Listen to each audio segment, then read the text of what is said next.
नीता एक साधारण परिवार में पली बढ़ी लड़की थी।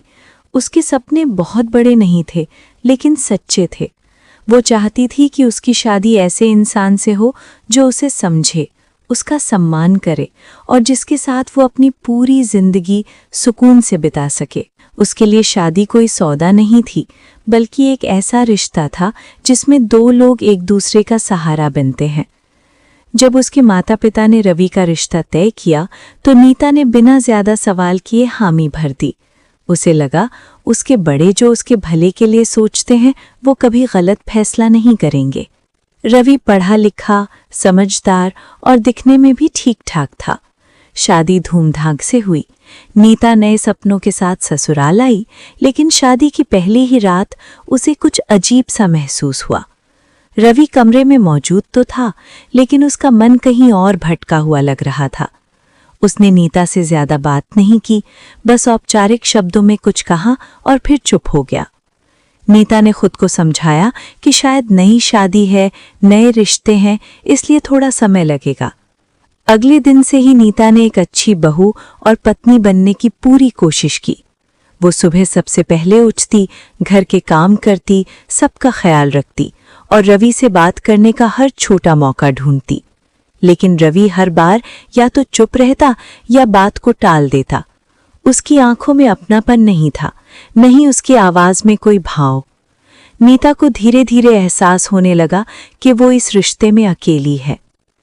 तीसरे दिन नीता ने हिम्मत जुटाकर रवि से पूछा कि क्या उससे कोई गलती हो गई है।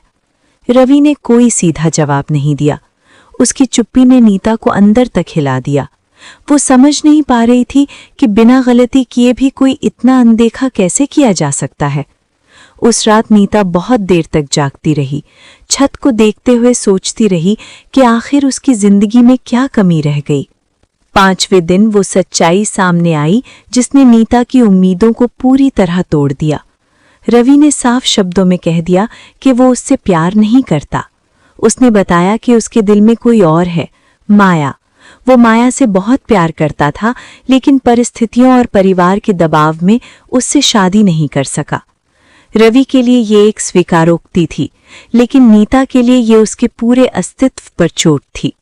उस वक्त नीता रोई नहीं, वो बस वहीं बैठी रही, जैसे उसकी आवाज, उसके आंसू सब कहीं अंदर ही जम गए हों।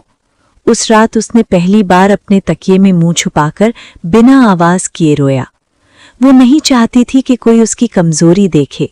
वो जानती थी कि अगर वो टूट गई तो खुद को संभालना और मुश्किल हो जाएगा। अगले दिन से नीता ने रवि को और ध्यान से देखना शुरू किया। उसने देखा कि जब भी माया का नाम आता, रवि की आंखों में एक अलग ही चमक आ जाती। वो चमक नीता के लिए कभी नहीं थी। उस पल नीता को समझ में आ गया कि प्यार मांगने से नहीं मिलता, और जहां दिल किसी और के पास हो, वहां रिश्ता निभाना सिर्फ खुद को धोखा देना होता है। 6ठे दिन नीता पूरी तरह टूट चुकी थी, लेकिन बाहर से वो बिल्कुल सामान्य दिख रही थी। वो हंसती थी, काम करती थी, सबकी बात मानती थी। किसी को अंदाजा भी नहीं था कि उसके अंदर कितना दर्द छुपा हुआ है। वो हर पल खुद से सवाल करती रही कि आखिर उसकी गलती क्या थी। उसने तो कभी किसी का बुरा नहीं चाहा था, फिर उसके हिस्से में ये सजा क्यों आई। 7वें दिन नीता ने एक फैसला लिया, ऐसा फैसला जो किसी भी लड़की के लिए आसान नहीं होता। उसने सुबह जल्दी उठकर घर के सारे काम पूरे किए, सबके लिए चाय बनाई और फिर रवि को अकेले में बात करने के लिए बुलाया। उसकी आवाज कांप रही थी, लेकिन उसके शब्दों में अजीब सी मजबूती थी। उसने रवि से कहा कि वो जबरदस्ती का रिश्ता नहीं निभा सकती। अगर उसकी खुशी माया के साथ है तो वो उसके रास्ते का बोझ नहीं बनेगी।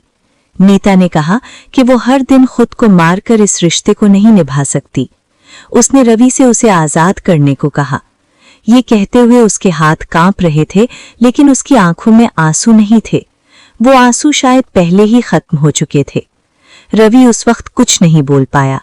पहली बार उसे एहसास हुआ कि नीता ने उसके लिए कितना बड़ा त्याग किया है।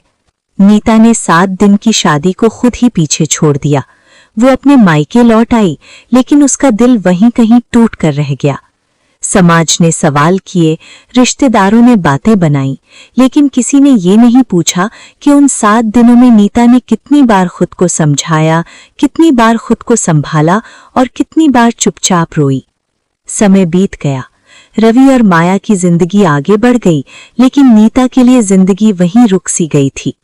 उसने खुद को फिर से खड़ा करने की कोशिश की, लेकिन कुछ घाव ऐसे होते हैं जो भरते नहीं, बस इंसान उन्हें लेकर जीना सीख लेता है। नीता की कहानी उन लाखों लड़कियों की कहानी है जो रिश्तों को बचाने के लिए खुद को खो देती हैं। ये कहानी बताती है कि कभी-कभी सबसे बड़ा त्याग चुपचाप पीछे हट जाना होता है। वो 7 दिन सिर्फ एक शादी की अवधि नहीं थे, बल्कि एक लड़की की पूरी जिंदगी का सबसे दर्दनाक अध्याय थे। दोस्तों, अगर आपको सच्ची, दर्दनाक और दिल को छू जाने वाली पारिवारिक कहानियां पसंद हैं, तो हमारे चैनल पूजा वार्ष्णेय पारिवारिक कहानियां को सब्सक्राइब करना ना भूलें। इस कहानी ने अगर आपके दिल को छुआ हो तो लाइक जरूर करें और इसे अपने अपनों के साथ शेयर भी करें। अब कमेंट में हमें जरूर बताइए, क्या नीता ने जो फैसला लिया वो सही था या गलत? अगर आप उसकी जगह होते तो क्या करते? और हाँ, आप किस शहर से ये कहानी सुन रहे हैं, ये भी कमेंट में लिखिए। आपके हर कमेंट से हमें और अच्छी कहानियां लाने की ताकत मिलती है। तो मिलते हैं अगली कहानी में, तब तक के लिए धन्यवाद और जय श्री राधे।